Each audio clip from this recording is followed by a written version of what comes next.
We are actually live now. We've had a few, as we normally seem to do, a lot of technical issues, but hey, we managed to get around them. We're a little bit behind, but fantastic. So welcome to everyone who's come onto the live today. We had a change of special guests, and this amazing coach decided to pop in, and literally without warning or anything, we went through an interview and she was absolutely amazing. You will hear from her in a minute, as soon as we get ready through the rest of our show. So welcome back, everyone. Today we'll be looking at where's the best place to look for that long-term partner. Okay, so this is a question mostly everyone has asked themselves at some point. And it's where, we don't always like meet them in the best places. So we don't want to look at, we don't mean like the just a hookup or a date or a situationship that's going to only last 5 minutes. We mean something that is going to be long lasting, the real thing. Yeah, absolutely. So, yeah, brilliant. And as we're going to be looking at this, both as a statistical, I can't believe I got the word out, angle, and what actually works from a coaching and real life perspective. Because these things don't always line up neatly, do they, Carl?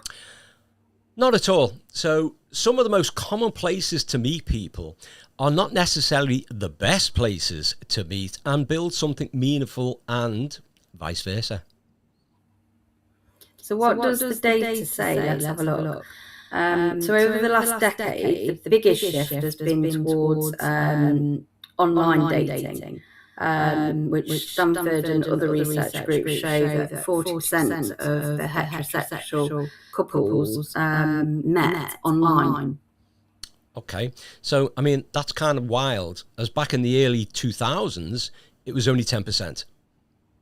Exactly. So apps and websites are now the most common way of meeting others. That includes long-term partners, marriages, and actually casual dating.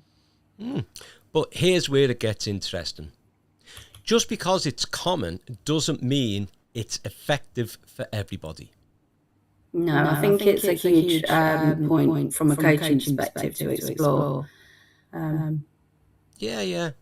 I guess after online dating, the next most common, I would say, one is through friends, followed by work and shared environments such as schools and activities. Yeah, and that's been pretty consistent over the last, many decades. Yeah, I would say that they have. So meeting through friends, basically your social circle, is still one of the strongest sort of predictors of long-term compatibility. And why do you think that is? Do you think it's because there's a sense of some safety and to an extent that they're pre-vetted by the people that you're around? Yeah, I would say so. I mean, they can only vet so much, I guess, because they haven't got the computer systems to do that. But your friends have already filtered for people that are somewhat aligned with your values, your lifestyle, and your social vibe. Okay, so let's put our coaching heads on now and look at it from a coaching perspective. Yeah, let's shift gear and look at what in real time we should be looking at and where. And this is where I'm going to drop something in that's quite controversial. Ooh, go on. The best place to find a long-term partner isn't actually a place. It's an environment. Okay, so you have us all intrigued with this one. So what is the key distinction? Okay, so from a coaching lens, the environment that produces the strongest and most long-lasting relationships is the ones that have three elements, key elements. Yeah. So you have repeated exposure to the people. You have shared values, and it has to be low pressure. Okay. So we can break that down a bit more. Repeated exposure means you see each other regularly, which is huge. Attraction in a healthy relationship grows over time. It doesn't it's not instant. So this is why workplaces, gyms, classes and clubs, etc. can be powerful. Yeah, exactly. That's where dating apps, you have one meeting place, which is high pressure, and often you make snap judgments. Okay. So basically deciding someone's long-term potential over a 40-minute coffee or whatever. Yeah, it just doesn't work. It's not how humans evolve, and it's not how we choose relationships. So the elephant in the room is dating apps. Are they good or bad? Well, yeah, it is a bit. The short answer is that they're simply a tool. They increase your reach, so people that you wouldn't normally be chatting to and you wouldn't see in your normal day-to-day life. But other than that, you really have to be careful with them. Yeah. So they can also introduce choice overload. And the danger is then you might have too many options and no clear vision, which studies show then people are less likely to commit. Yeah, and unfortunately, keep you on the hamster wheel of looking for a better option. So essentially, you can be full of like avoidant style people that just treat people as disposable. Oh, right.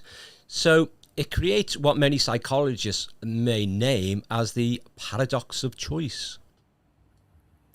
Yeah, from a coaching perspective, the issue is not the apps themselves, it's how we use them. So if we treat them like a numbers game, it's a recipe for burnout. But if we use them intentionally, there may be fewer matches, but they will be more focused, which can be leading to a longer term relationship. Yeah, exactly. They require less quantity, but you have to work harder to find the quality, and more discipline, and have a personal insight and vision yourself as to what's going to be right for you to get everything right. Yeah. Okay. So what about meeting through friends? This one many times is underrated. Yeah, I'd agree with that. Okay. So even though it's not as dominant as apps, relationships found this way tend to be more stable.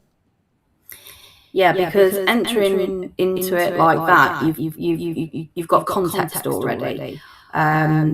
You already know something about the other person. There's a layer of social accountability there when it's within your social circle, and there's an overlap there. Yeah. So also, I guess attraction can grow more naturally, so nobody is forced in a romantic frame immediately. Yeah, exactly. So you might meet at a dinner or a party or a group event or whatever. So you're having shared fun times. Yeah. Okay. So again, from a coaching standpoint, one of the simplest strategies is just to say yes to more social interactions. Yeah, it sounds pretty basic, but it's very effective. So how about shared activities or work?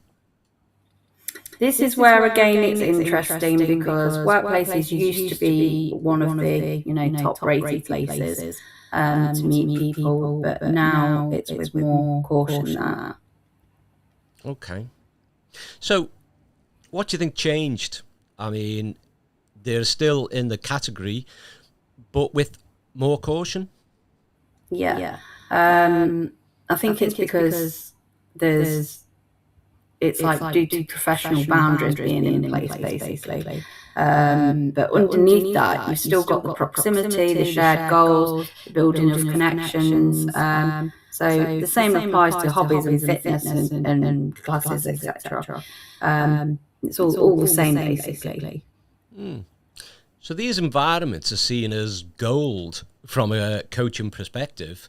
So why, you might wonder, why would you wonder, Tracy? Quite simply because they combine all three elements that are needed.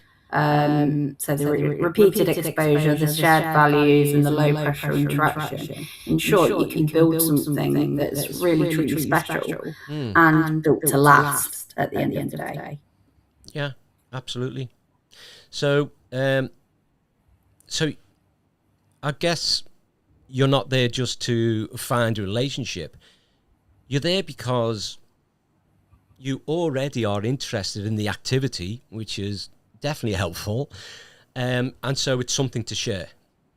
Yeah, which at the end of the day makes you more relaxed, more authentic, and more attractive to the other person at the end of the day. Okay, so yeah, more attractive. I kind of get that. So here's one we haven't addressed: the chance encounter.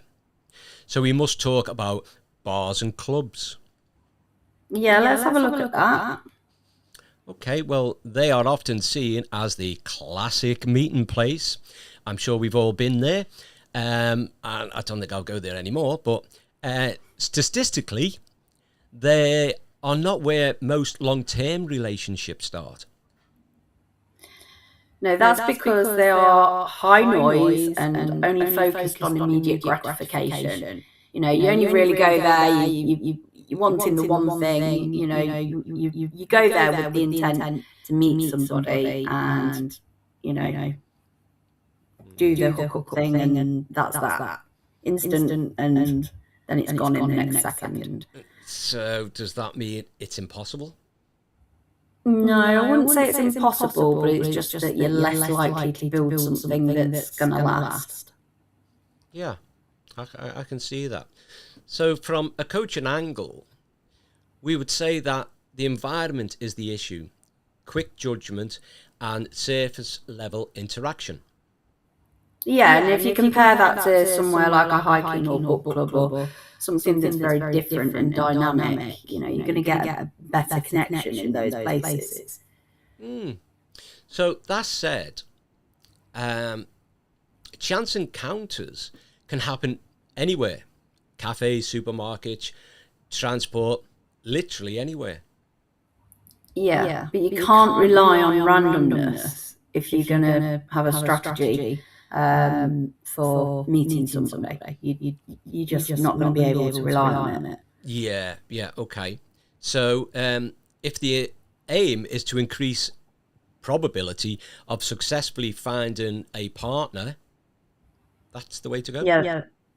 The real takeaway from this, if you zoom out and look at it holistically, is that the one best place to meet your partner isn't a place, it's an environment that you create to increase and have better chances. Yeah, I love that holistically. Fantastic. And just so everyone out there is clear about these, so they are places where you meet someone regularly, you share something meaningful, okay, and finally you can interact without pressure. Yes. And if you build your life around this, you'll naturally increase and create those opportunities to meet people instead of chasing the outcome, and you'll be creating the right conditions to build it and build that foundation. Okay, absolutely. So enough chitter chatter. This is the time that we're going to now bring in our amazing guest. So special guest time. And I like saying without further ado, I can't help it. I'm trying to get that out of the context of my literary library that keeps coming out with all sorts. But we have an amazing coach, and I will explain this as we go on. But welcome to Danny Smith. So hi again, this is the section where we interview a special guest. So we have a brilliant special guest coming on today. Her name's Danny Smith.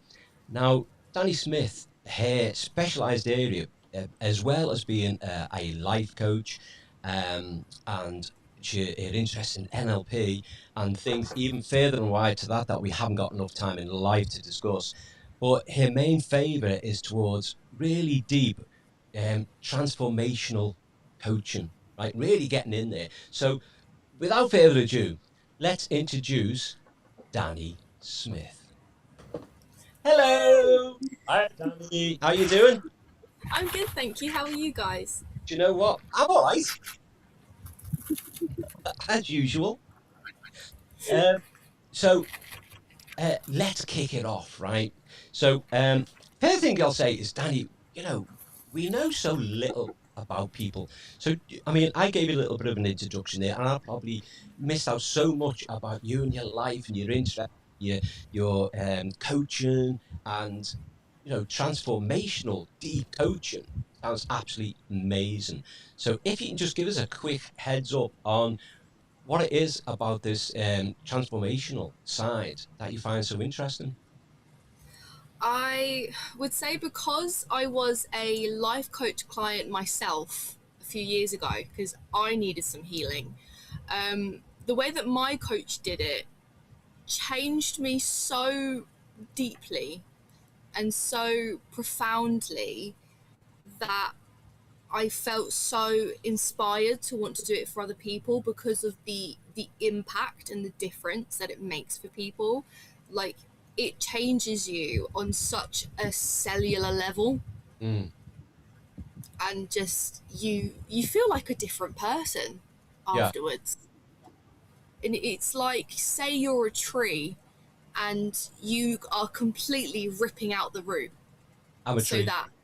Exactly. Everyone's a tree, and it means it's ripping out that root so a new, healthier tree can grow.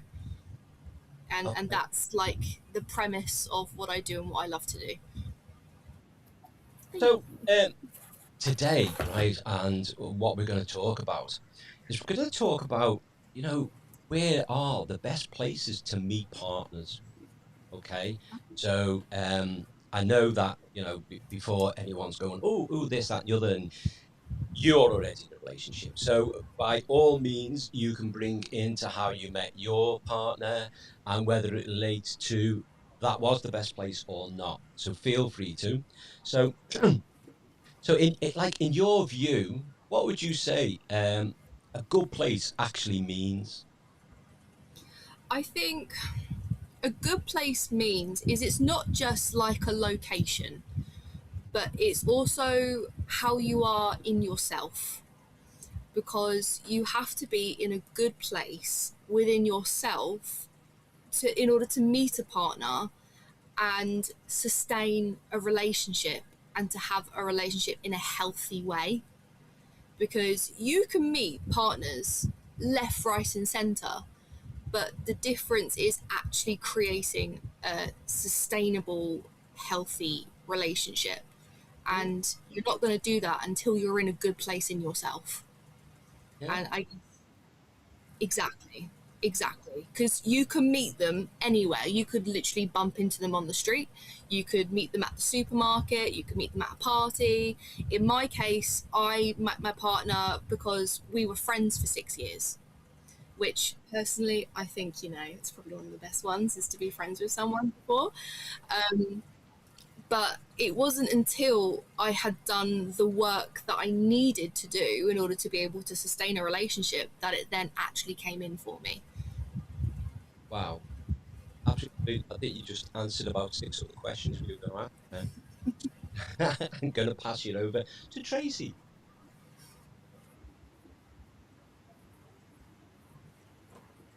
No, not at all. It's all about mindset. Because again, you can meet anyone, anywhere, but it's about who you are as a person and also who they are as a person, because you've got to meet each other where you're at. And if you're not in the best mindset, you're never gonna have a sustainable relationship. So mindset, 100%. If you get that right, you're thriving. Wow, brilliant. So, how, in your opinion, have dating apps changed our perception of where we should meet people? Oh, I don't like dating apps anymore. yeah, good. No, I've done the dating app thing. I mean, I'm that generation. I don't think they're that sustainable or that good for meeting people. At least in my personal experience, I know for other people they've been brilliant and they've met, their soulmate through dating apps. So I'm not gonna completely like shit on that because it does work for people. But I would say when it comes to dating apps now, is like it's a little bit like you're shopping and it's just nope, nope, nope, nope. Oh, okay, yeah, they might do. It's just you're not meeting people for who they truly are. You're literally basing them off face value, which I guess is what you do with people when you first meet them anyway. But I just feel like dating apps are just a lot more brutal, and you end up meeting some really, really weird people on there, and you don't realise they're weird until you end up actually meeting them and you wish you never went in the first place. Yeah, sorry about that.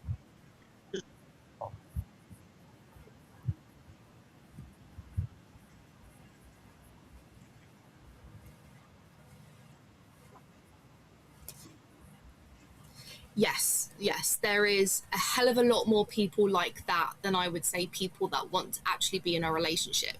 And you've really got to filter through all of that.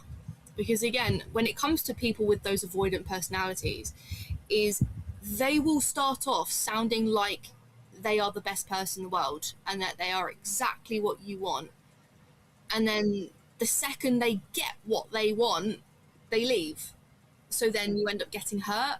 So yeah, there's definitely a lot of them, and you've definitely got to kind of find your diamond in the rough of who's actually there for the right reasons.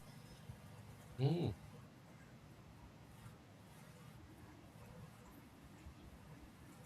Yeah, yeah, yeah. Okay. So, what? Oh, I love this one.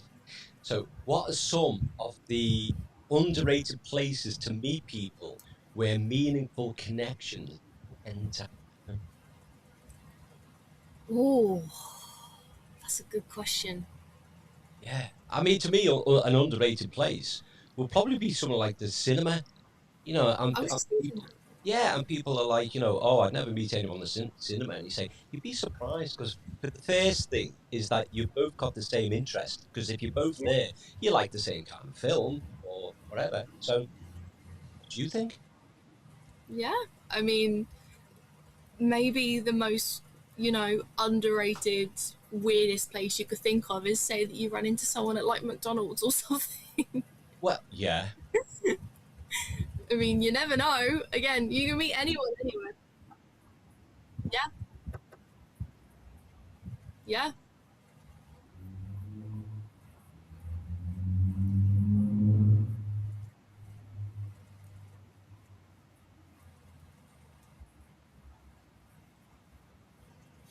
Probably not. Um, the most underrated places I would probably say is maybe like coffee shops.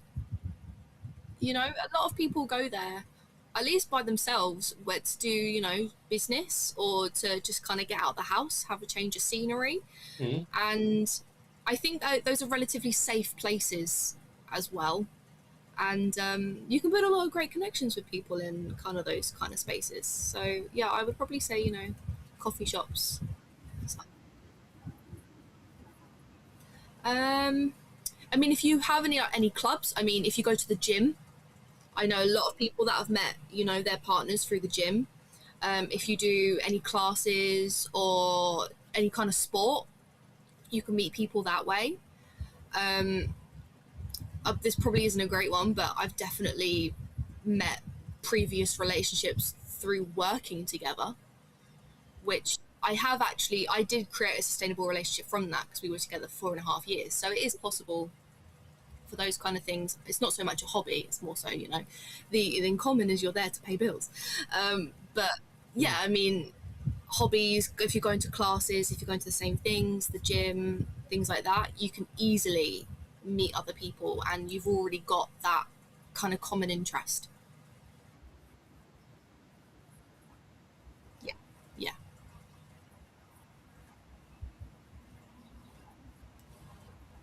exactly, exactly. So if you were to give a percentage on meeting people, would you say that shared interests or pure chance meeting, which what would the percentage be? So shared interest or chance? Mm, Ooh, I would say, based on my own experience, shared interest is a higher percentage than by chance. yeah. Uh, I would say maybe like 80% is more to do with shared interest because you got to give, the by chance meetings a chance, Oh yeah. Um, but yeah, I would say it's quite a high percentage. I know more people, and also through my own experiences, that it's been through close proximity, that kind of shared interest, or at least that shared goal, that's created more connections.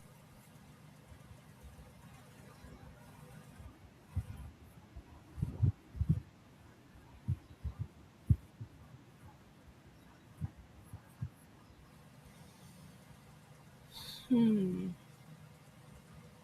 Yes and no. I mean, I'm an ambivert, so I can go both ways. Um, Obviously, introverts and extroverts are naturally going to approach dating differently anyway, and I I would encourage people, whether they're introverts, to put themselves out there a bit more, and that should be their strategy, is to just be a little bit braver and to get out of your comfort zone.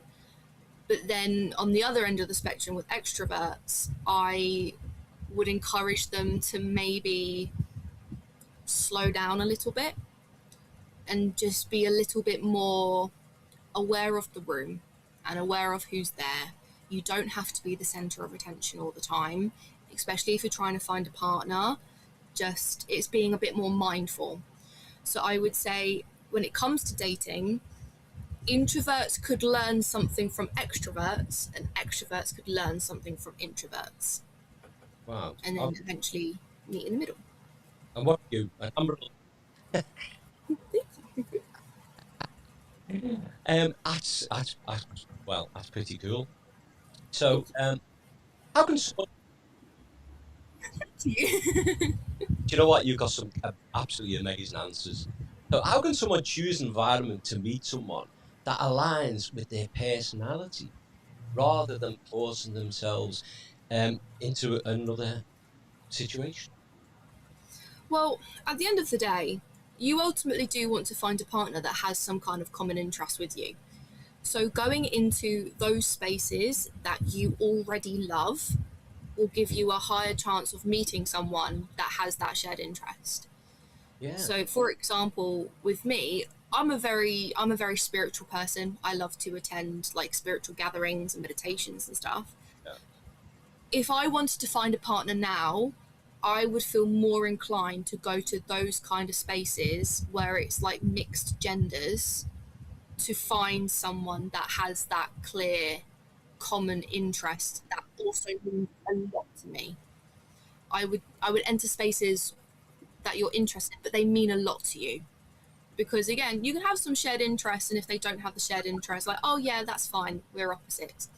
But where having a shared interest really matters to you, go into those spaces to probably find someone that has that, because that's what you essentially require, is a non-negotiable.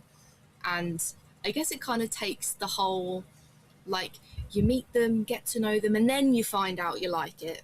You kind of know straight off the bat. Yeah. Brilliant.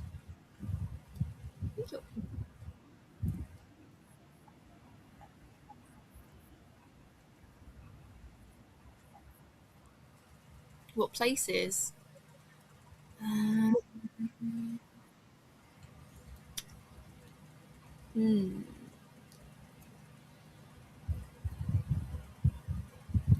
have to think about this. I've got ADHD, so I always have to make sure that I repeat the question over in my head so I remember it. What makes more conducive for connections? Genuine. That's a good question. What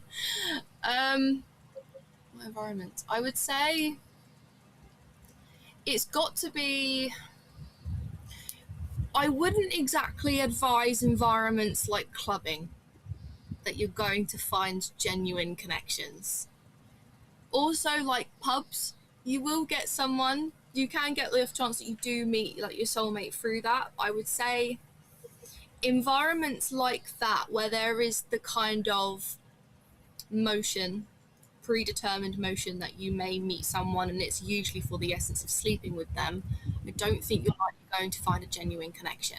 It's not to say that you won't, but it's much more likely that you won't, compared to, like coffee shops, or if you're at work, or those classes and all those, where you're not necessarily the prime objective to those places is not to find a partner. It can be obviously a little like hope, but with places like pubs and clubs, you are there with the objective of bedding someone. So at least with those other kind of environments, it's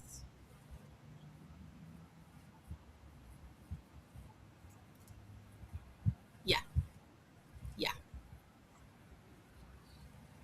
yeah, yeah, yeah, exactly.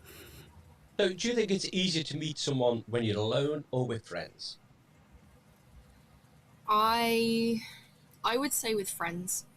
The majority of the partners that I've had, and even obviously with my current partner, was with friends. Yeah. And I feel like when you're with friends, you don't have to have your guard up so much, because when you're on your own, especially if it does end up being a stranger, you will naturally have your guard up. But when you're with friends, you feel a lot more safe, you feel a lot more in yourself, you feel a lot more open. So I would say it is better with friends, but it doesn't mean that it won't work if you are on your own. I guess it depends. Like, say for example, you are going to the gym on your own and then you meet someone there that is also on their own, maybe you see each other there quite often, then you might end up forming a connection that way. But you've got that familiarity of, oh, I see this person here quite a bit, I know that they're all right. Yeah. So I guess it depends kind of like on the circumstance as well. But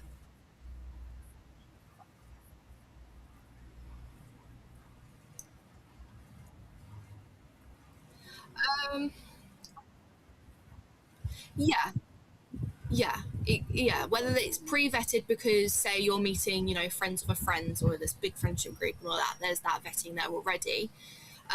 Say that you've just started a new class or you are going on a night out or something, that you haven't necessarily met these people you're going to meet yet, so the pre-vetting isn't there, but that you're with your friends, and if you need a get out of jail free card, they're going to be right there with you. Okay.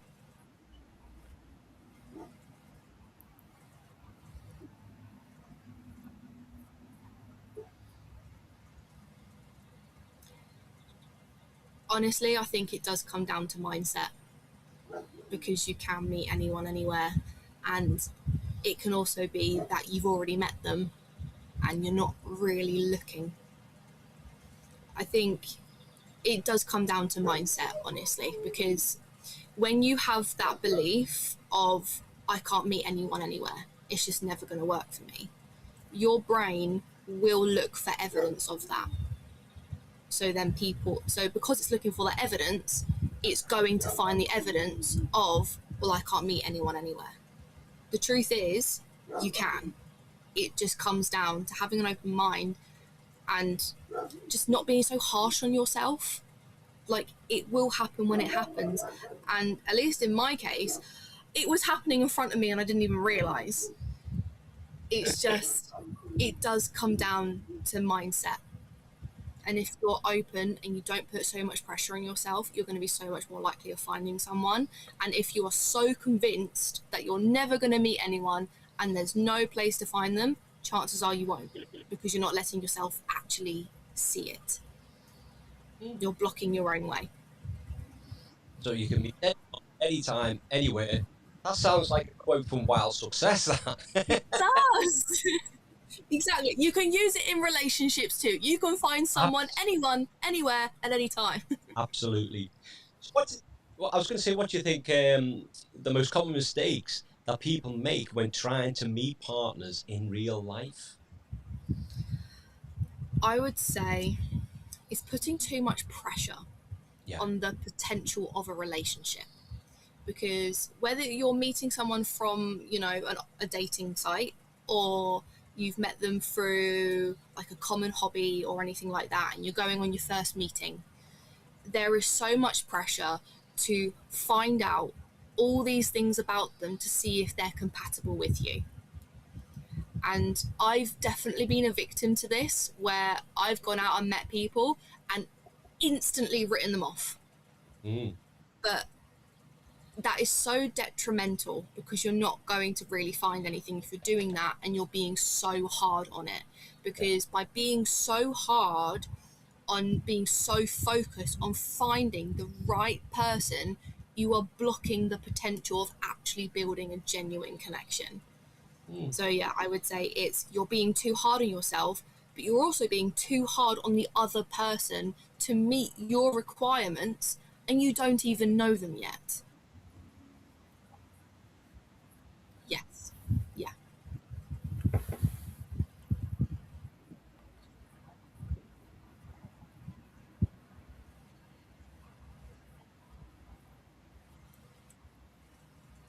Mindset.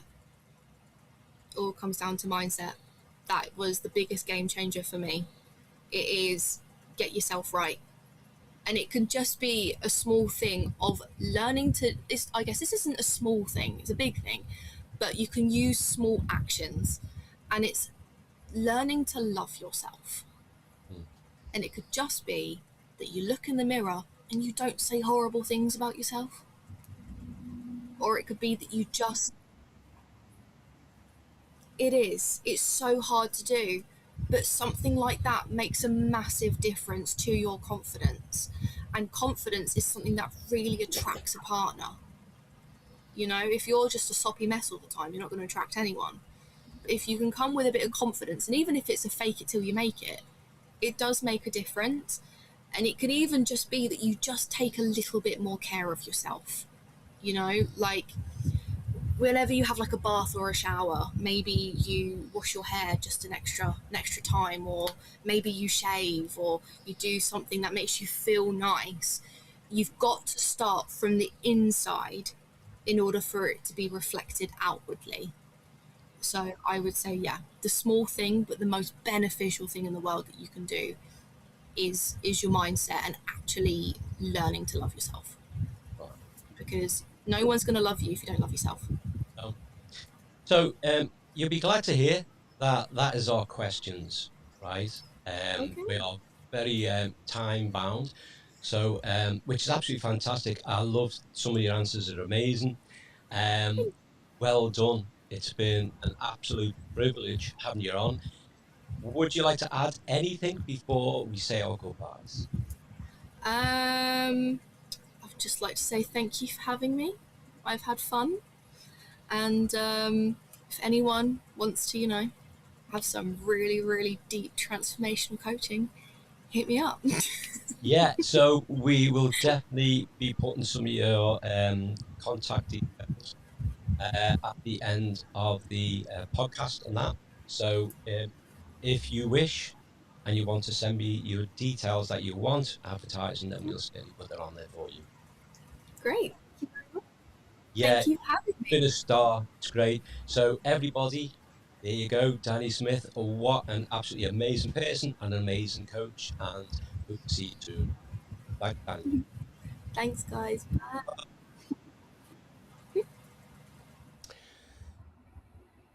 So there we have it. That was this week's mistake. I will take full responsibility for that audio hitch, but it will be sorted out in post-edit, and hopefully it'll all be great, and you can hear the sweet tones of Tracy asking her questions.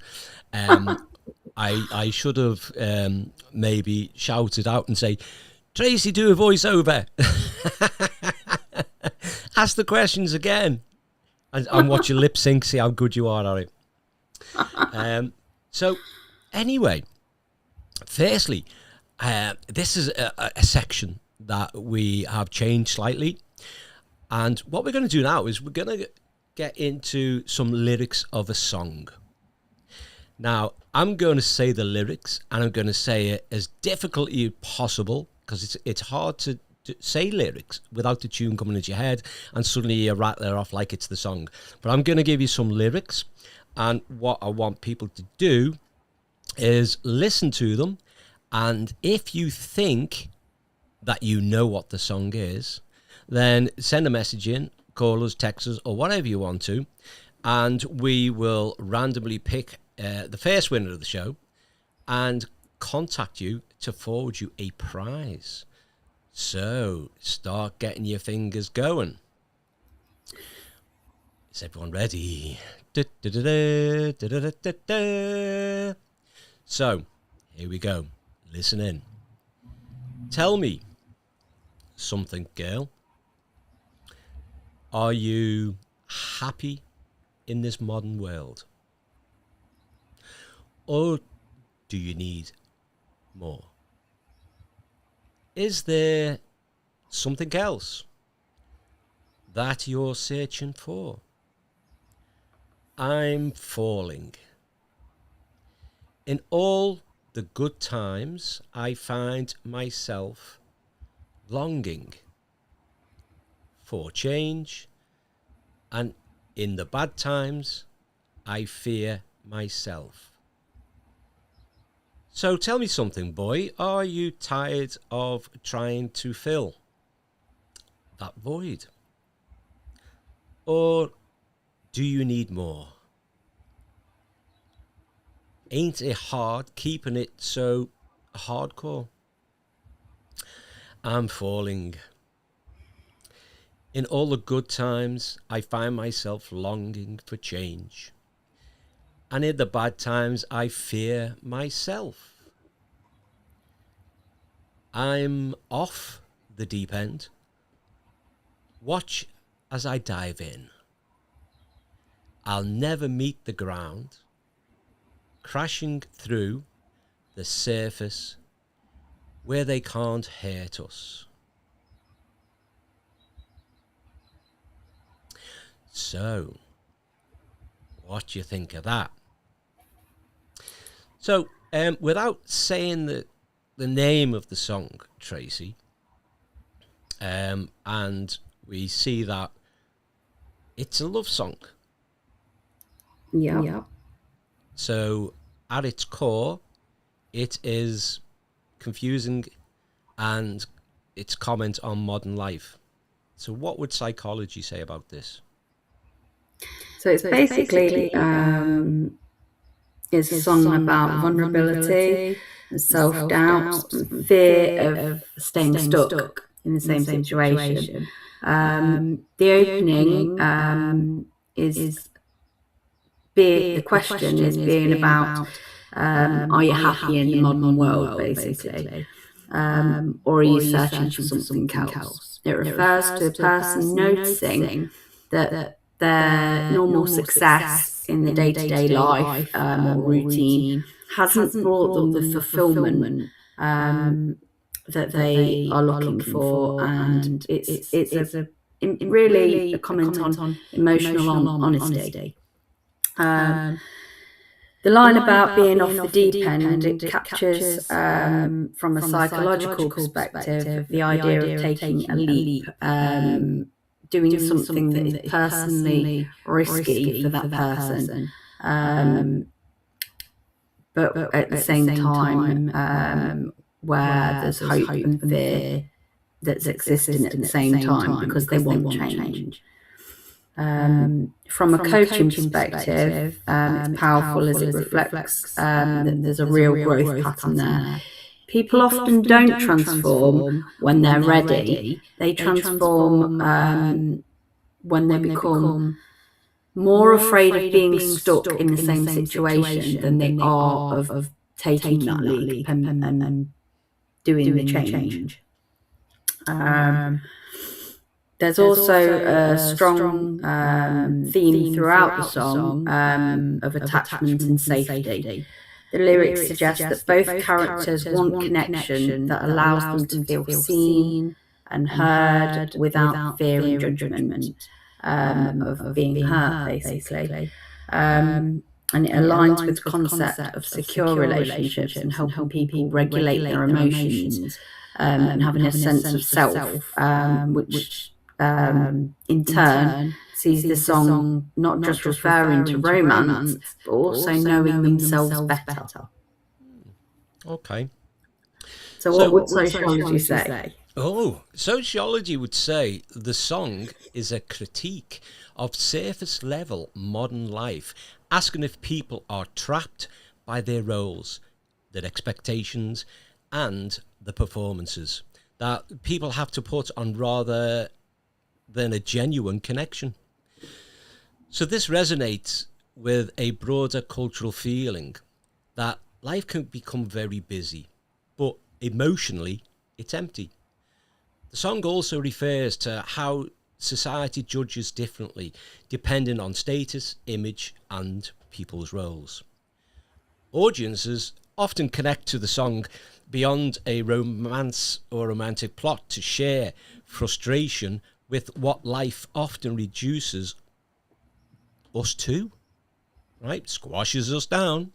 So the message, moving far from the name of the song, which I can't say, in plain terms, gives people a word for wanting something deeper and more meaningful in their lives. So from a coaching perspective, the song basically refers to recognising that dissatisfaction and choosing to transform.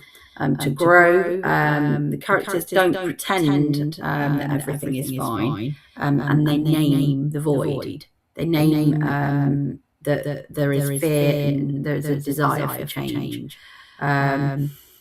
In coaching, this is huge because really that's the first meaningful step that anyone can make when they want to be honest and have awareness before they take any action to move forward. Okay. So a coach would ask the client things such as, what am I tolerating? Okay. What am I trying to fill? And what would it look like to life with more depth in your life? Yeah, it models a useful principle that change often happens when you have connection and when there's courage there. The song suggests that people move forwards when they're and they find a relationship, an environment, and an inner knowing that creates a platform for honesty. It doesn't refer to another person fixing the other person, but it does suggest that growth happens better when they find that person to feel seen by, feel heard by, and feel supported by. So as a partner, so that they grow together. Overall, this song operates on 3 levels. It's a love duet, it's a statement of self-transformation, and it's a critique, of course, on the notion of superficial living. Through the eyes of us coaches, the song is about choosing authenticity and isn't just a simple love song. Yeah, okay, that was quite in-depth. And I still wonder if anyone's got any idea what the song is. I tried my utmost best to disguise the lyrics as much as possible. to a point even I forgot what the song was. But if I forgot, then, and I've made it difficult, then my job was done. I think most people might have picked it up because it's quite a popular one, isn't it? Yeah. So we'll know when we know, and good luck to whoever gets it right first. So absolutely brilliant. So next week, have we any idea on our special guest? Who do you think it's going to be? Because we've got a pot full of people. That's it. Yeah, it's gonna be a surprise. Yeah, we just never know. We have got many people. A few people have reached out to us as well, and we've put them on the back burner because we don't want to have too many recordings just piling up, and we lose where we're up to. So we're still on the subject of relationship and relationships, and this particular one, this episode on the places to meet people and find people is really intriguing, because I would imagine as well is that we can say about pubs and bars are terrible places, but most of the male younger generation, if not the female younger generation, do tend to go to these places and they will hitch up. And I like to say unfortunately, but that's because of my generation. Now, I'd have probably thought in my head the same things that they're thinking now, is that, they're looking for just a bit of fun, and they tend not to be looking as forward as we do now.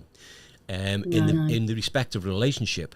So when they go out, they're not looking for their ideal partner for a lifelong relationship. What they're looking for is possibly just fun, a bit of fun for the night. They take down their I don't even know what to use anymore, whether it be a TikTok, an Etsy. I don't know how they're going to communicate anymore. But I imagine WhatsApp is still the latest craze that people are going to use to contact each other. And obviously with WhatsApp, it's got a I'm not going to speak to you anymore button, which is your timer. And then that could be the end of it. So they get a message, where are you? I'll meet you such and such a place. And 12 hours later, the message is gone. They've had their fun and no one knows anyone anymore. That's the end of that. I think it very much depends on the time of life, doesn't it, that you're at as to what you want, really. But yeah. I mean, if you are seriously looking to date and you are navigating that lifestyle at the moment, then definitely share out this episode, because I think it is important to hear where it is better to meet people and what conditions it's better to meet people under. If you are looking to have something more stable and healthy and long lasting, because you definitely won't find it by just sort of going for the random meets, because you're just not building you're not creating that right environment for that. No. I kind of get that, and yeah, it's I'm more of a. Oh, in fact, I don't know what I am, to be honest. I don't know what category I'd put myself into on if I was going to find the perfect place. But I like the idea on when Danny was mentioned, like, coffee shops and things like that, and I thought, oh yeah, it's really quite a chilled, almost romantic. Place that you could meet.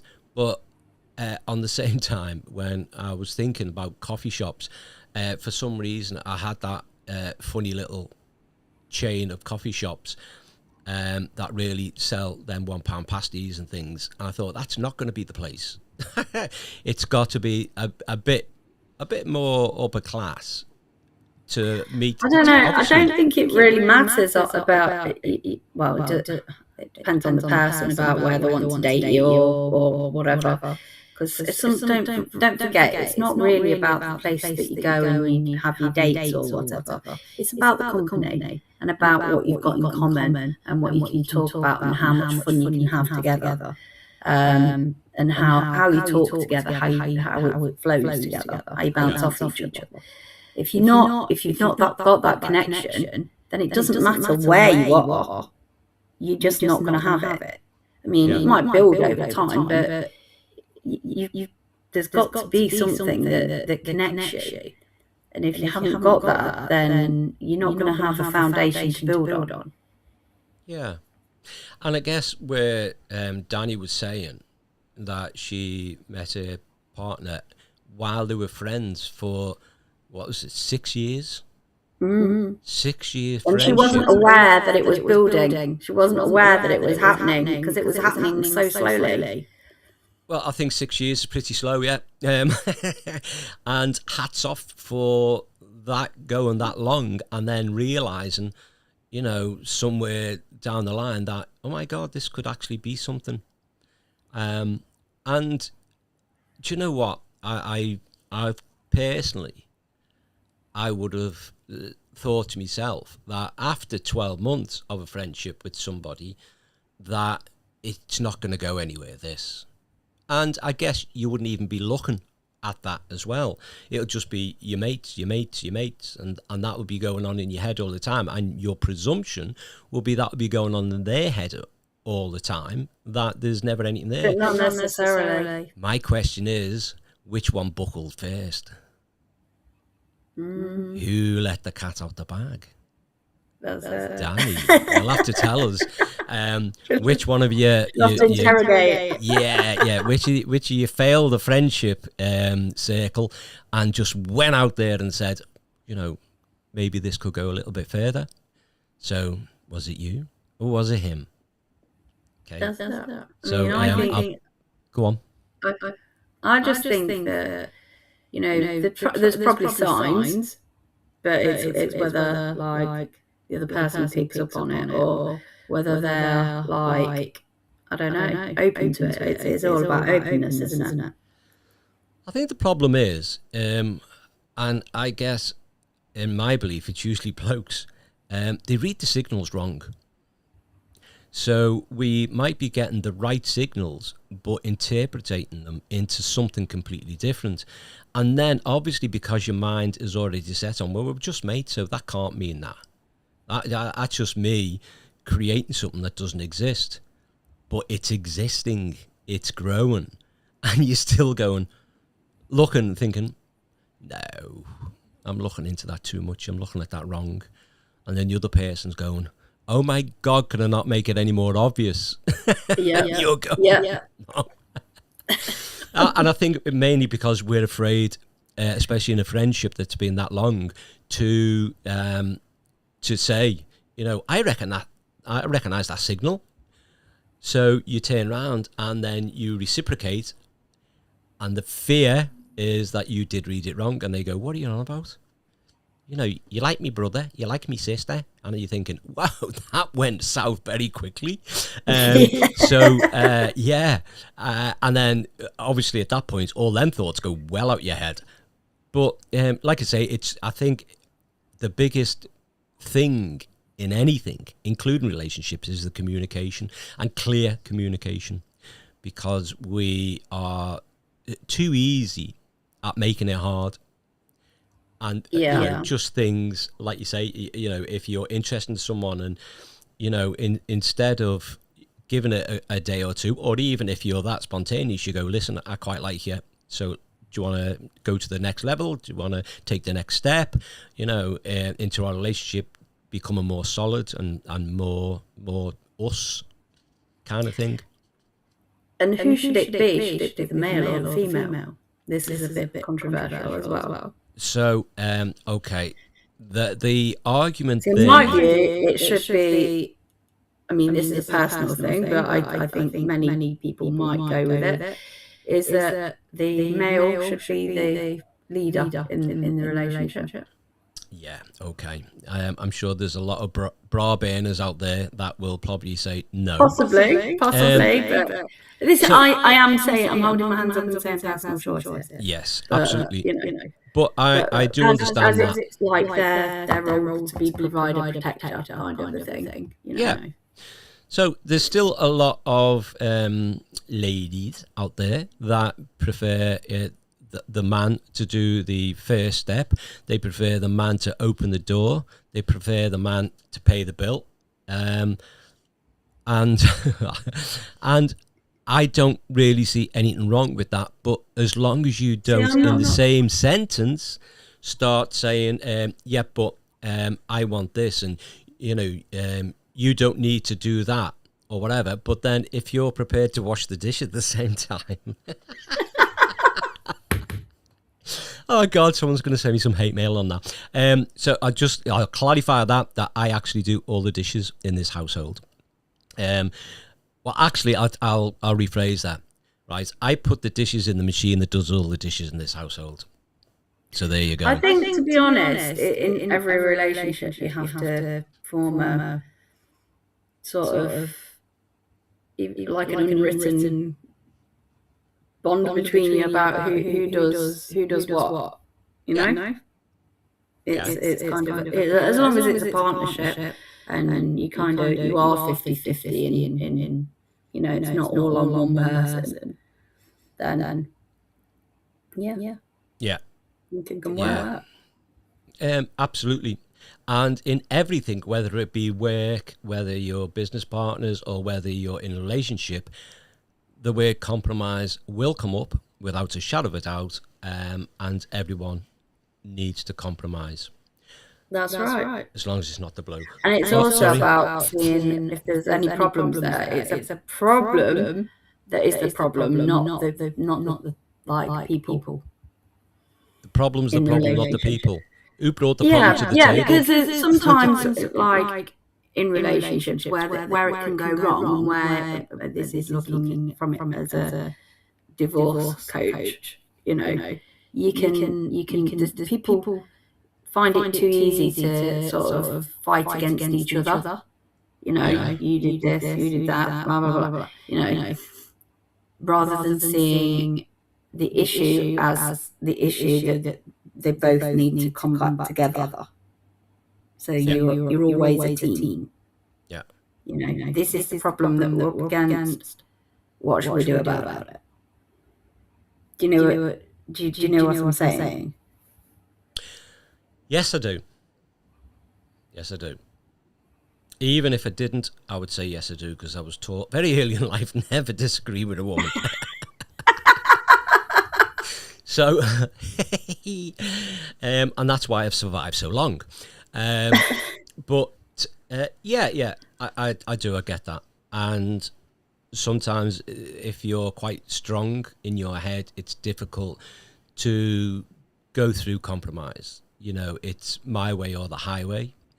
And I've heard both sides have come up with the same kind of statement, whether it be male or female. But I do find, like I say, getting back to the younger generation, that my way or the highway, or sometimes the byway, is used a lot more than when I was their age. It's it just seems to be so easily thrown out there, and the relationships tend to be easily thrown away without a second thought. And it's kind of worrying, because personally, I would say that if you find it easy to throw a relationship away, then it kind of shows what kind of person you are on a psychological basis. I don't care. Yeah. So Because I would for imagine. me, Yeah. I always thought that like a relationship was forever. So it's it's a, but it doesn't always work out like that. But it is. I mean, I've had two failed relationships, two failed marriages. But at the end of the day, it does take work. Relationships do take work, and you don't have to give up the first hurdle. Yes. So tell me about these failed relationships. How do you make you feel now? How do I make me feel now? Actually, I wasn't asking that as a question. But go ahead then, answer it. That was me being Freud. I don't know where he's to be honest. Yeah. So, Yeah. No. I think at some point there will Long be story. Another tale. What I'm going to do is a solitary single solo on my own podcast, and I'm going to bring you on as a guest, and about your life as you went through divorce and breakup. Oh dear Lord. Oh dear Lord, yeah. Now, two things can happen here. Either you become really famous, or your ex is going to be sending you some fan mail. I think the latter is more likely. Yeah. So, but the thing is, as I've always said, people bitch on about things that affects them, and they take it personally. If you took it personally, then my thoughts are maybe you shouldn't have been the way you are. And then you get people saying, I'm not happy you're saying that. Well, I'm not making up stories. They're truths. We ask people to come on and give us their truths, not a version of it, just their truths. And if it's true, no one can do anything about it. It's just sad. You know, and some of the situations are sad that people have had to go through, what they've had to go through from what started out as the best time of their lives to the worst time of their lives. And, you know, it's probably hard for people to understand that without going through it. So I would say definitely. There's very, very few people that understand where some particularly toxic relationships can break down. And people don't always understand the reason why it was up and down for a long time. They just don't get it. Unless you've been through it, and unless you've experienced the same sort of things, you just won't ever get it. Yeah, absolutely. So yeah, it's I mean, that this is a topic that will be brought up into one of the episodes, and because we are still on relationships. So relationships, it starts with meeting someone, and we're going to go through all parts of the relationship, right through to those who decide to get married, and to those who got married and it worked incredibly well up to this point. And those who went through marriage and it ended up with breakup, or it went right down to divorce. And this will give our viewers an insight on the effects that it has on people. And it's not just the people who are breaking up that affects, it's the family, it's kids, and pets. People always forget about that. And also like to look at what happened like in between, and how it started out, and how maybe to a point people often miss red flags. They miss the red flags, and often that's not on purpose. That's because they have so much hope inside that things are going to be okay. That they just sort of brush over the bad bits and everything. But a lot of, or if they're a bit naive and don't recognise the red flag in the first place, because they just see it as well, maybe this is how it is for some people. It's one of those things. But I think it's important that people do know how things can start in the beginning, which is why all this discussion about where the right person to meet, where is the right environment, where how long you should know them, and etc. Before you get together with them, because I think the beginning is where it all starts. If it is like toxic, or if it's going to turn toxic, then that, in my experience, this is my personal experience, that's where it all stems from, really. Yeah. So Difficult one. it is a difficult one. But I mean, knowing what I know now, if I'd have known that back then I definitely wouldn't have taken the path that I did. But you live and learn, don't you? And then you have to decide what you do with that. What you do with that trauma, whether you turn it, you live in it, you stay stuck in it, and you ruminate on it, or whether you decide to turn it into something good. Yeah. And even though it's a sad and horrible thing to happen when we talk about divorce and breakup, I guess it turns you into the person you are now. And hopefully it's gone down the road where it's turned you into a stronger person. And as you say, a person that that can, see these red flags more obvious next time. Yeah. I think that's going to be an interesting session when we do that. But so at this point, I think that we will call it a day. Because it's very hot. And I think that... melting. Melting, definitely. So I think it was a good, interesting show. I'm going to sort the audio out. And on YouTube, the audio will be set on there. So we won't look at you doing your miming. So see you all then. Have a great time. And I will shoot you, by the way. Yes. It's lucky that there's quite a distance that not even the best sharpshooter will make that hit. But yeah, so see you again on Friday. Take care and have fun. Bye. See you later. Bye. Bye, everyone.